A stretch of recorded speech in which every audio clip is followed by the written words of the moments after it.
Rama apa ta pakaryaning geni ngobong lan rebul lara geng lara widena saliring mala trimala tujuh teluh tarak nyono tujuh tenung padha musna bodho pindang ayam goyang wis lebur dening gayane geni cakta poke bendang kidul.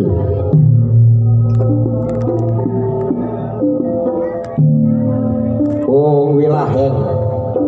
prayoganira ana geni sangka kulon kuning rupane pitu urupe genine Bathara Kamajaya apa to pakaryaning geni angobongi lara geng lara widena saliring mala trimala tujuh teluh tarak nyono tujuh tenung padha musna bodho edan sampar goyang awit saking dayaning geni kang sangka kulon. Wong wilahe prayoganira ana geni sangka lor ireng rupane papat urupe genine Bathara Wisnu apa to pakaryaning geni ngobongi lara geng lara widena saliring mala trimala tujuh teluh tarak nyono tujuh tenung padha musna bodho edan ayam goyang wis lebur dening dayane geni kang sangka kiblat lor.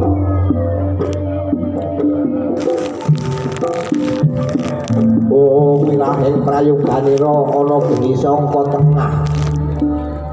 maca warna rupane 8 urupe genine Bathara Guru apa to pakaryaning geni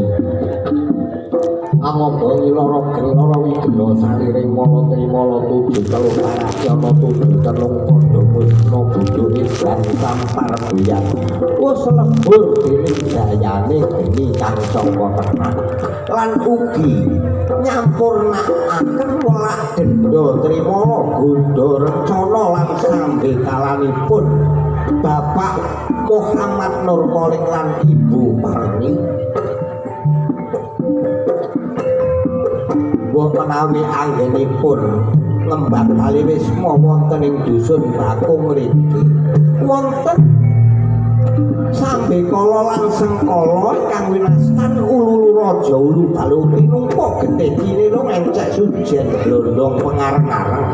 sabda pangontonto denda panira-ira ujan janji kelalen salebetipun Bapak mondhok wonten ing dusun Bakung mriki mugi saged lebur sengkalanira lebur ajur sukertanira ingkang putra kekalih ingkang nandhang Sukerta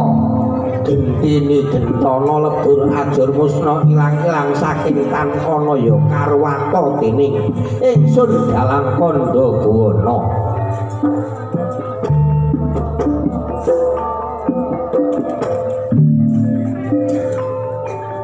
Sigra Ki Dalang Kandhabuwana tumandang karya maos mantran sakti nyampurnakaken welah denda trimala lan gondha rencanane Bapak Muhammad Nur ingkang lan Ibu Parni pyang-pyang golong-golong gumolong giling-giling gumalinding satus depa pangetanku satus depa pangulonku satus depa pangidulku satus depa pangalorku si jabang bayinira Bapak Muhammad Nur Profik lan ugi Ibu Parni